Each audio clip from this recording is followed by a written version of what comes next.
Hey everyone, it's me, Patchdan Bogat. I thought that today that we could speak just a little bit about cognitive dissonance. And the reason for that is because when we are actually thinking about two different belief systems and they contradict one another, put simply, that's what you call cognitive dissonance. I myself has gone through it, you probably have gone through it, but it's pretty much an internal or even external battle because if you think about what's cognitive, it's more internal because it's really have to do with your thought patterns.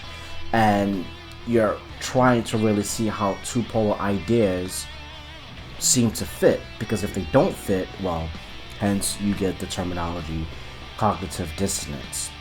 Like for example, I have my baby husky here, and if I want to take it to, let's say, to the bathroom, go outside, and it does its business, and I forget the paper bag or the plastic bag, excuse me, that I use to basically, take care of my dog's business, and I forget it. Well, I may say to myself, well, I could get away with it because no one is there. So I may go about my day trying to convince myself that, well, no one saw me. And then I may also think, well, what if someone steps in it? Well, that's the point. You have two different belief systems. You know something that you did is not necessarily right, but yet you have two different belief systems that's going to conflict with one another, and it bothers you until you try to solve the problem. And I feel that's very important because even as something as repetitive and as mundane, if you will, as walking your dog, it still can develop cognitive dissonance. I mean, that's just an example. But yet, cognitive dissonance just doesn't exist within the left-hand path. In fact, all areas within our lives. Because if you really think about it, being imperfect and we are prone to make mistakes, we at one point have experienced it.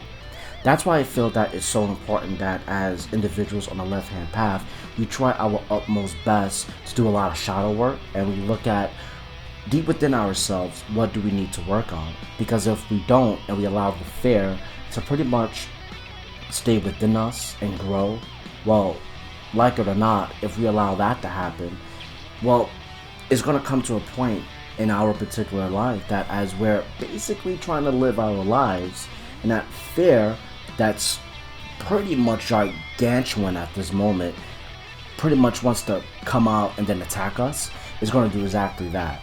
And it could be just as small as walking your dog, because you should have picked up after your dog, but you knew that there would be repercussions, but you convinced yourself otherwise. So, of course, we can see where shadow work comes in, because if it's buried deep within the subconscious, and it builds and builds and builds, and you don't take care of it, well, you're going to have yourself a more stronger cognitive dissonance. So it's better to do it right away. Now, if we were to tie this in within our particular lives as Satanists, if you want to call yourself that, here on the left-hand path, we want to think in terms of how the world, we think of the matrix, right? Pretty much the physical plane in which we live in. How it is one belief system. And I'm going to keep it simple. It's going to fall on the one basic belief system. And the reason being is that the opposite belief system is going to be, well, black magic itself. And we can see how two different belief systems, the world, the matrix, whatever you want to call it, and how black magic works is two different belief systems. Because if you think about two of these belief systems, it can, in fact, develop cognitive dissonance. For example, we think of how we like to perceive time. Time itself is a lot more different, and it should be seen different when it comes to developing magic or even self-manifestation, because time is much different on the astral plane. In order to manifest anything, either it be a short time or even a longer time, I mean, of course, it depends on how big the dream is, but long story short, it takes time. But yet the fundamental root problem is if we're able to look at how we're able to see time in two different belief systems. Because if we don't, we're going to have a huge problem in two different belief systems when they collide. Because, hey, after all, living here in America, if we don't have things right away, well, it's going to cause a problem, and we're going to end up just quitting before you even begun. So that's why it's good that even when we think about cognitive dissonance, it can in fact halt us even within the left-hand path. Another good area that we could say cognitive dissonance can exist if we're not careful is how we view these spiritual beings or these deities. Like, for example, let's just say we have Satan as one of our guardian demons, right? A deity that we ask to do a love spell or whatever have it doesn't really matter. And we feel that how this being is not appropriate. So in other words, they may be too hard on you. You may even ask for something and they may have even lied to you. They would be dishonest or whatever have you. Well, it gets tricky, doesn't it? Because the more they're dishonest, the more they lie, and whatever it may be, it's going to cause what? Cognitive dissonance. Because we may have a set of beliefs and principles on how we view other human beings, and even a spiritual being or a deity, and if they don't live up to a certain standard, then, well, we tend to cut that rope, or that tie, or that bond. Because we've developed a cognitive dissonance over time, because, well, if you're going to lie to me, therefore we think that the person's no good. But yet, if we do not, and I pretty much have to stress it here, if we do not think a little deeper at that particular point, we're going to miss the point altogether. And the point that I'm trying to say is that before it gets to the level of cognitive dissonance, think a little bit. If we do not think about the fact that every single human being and deity have their own personality, and we think in terms of how a spiritual being, a deity, well, they're a higher race than we are, and they're of a higher mindset than we are.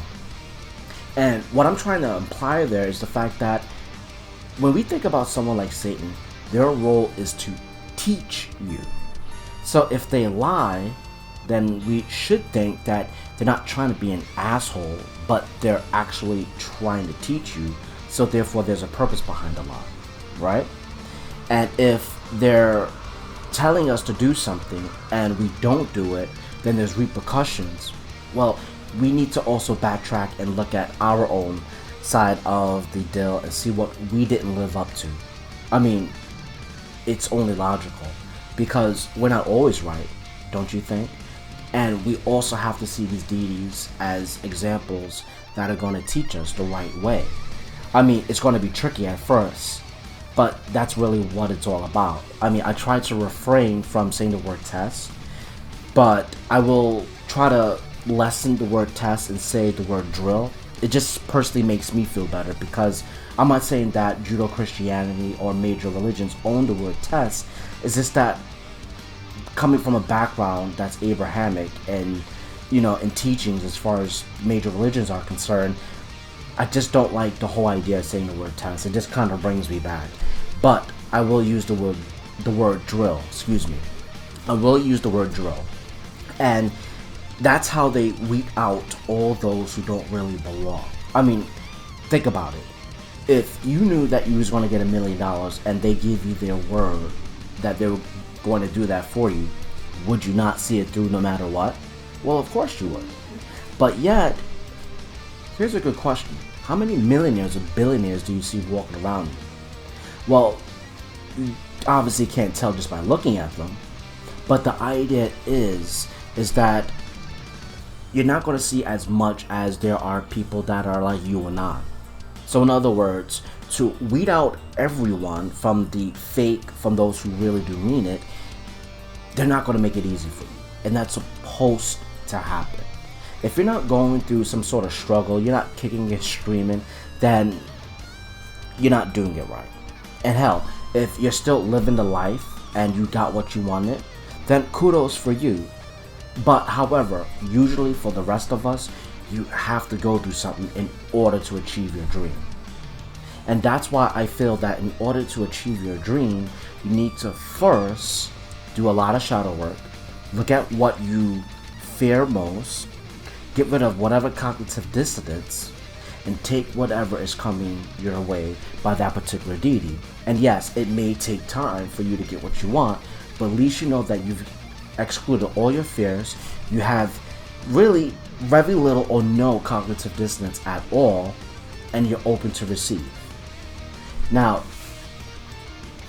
I do not care how you feel about cognitive dissonance, and what I mean by that is you may feel that it's a little thing, but really it can have the avalanche effect, because if it's not treated just like the shadow work that we have within us, it's just gonna pretty much be a bigger problem in the future. So it's better if you take care of it now.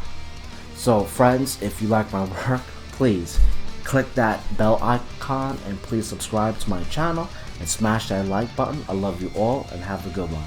Bye.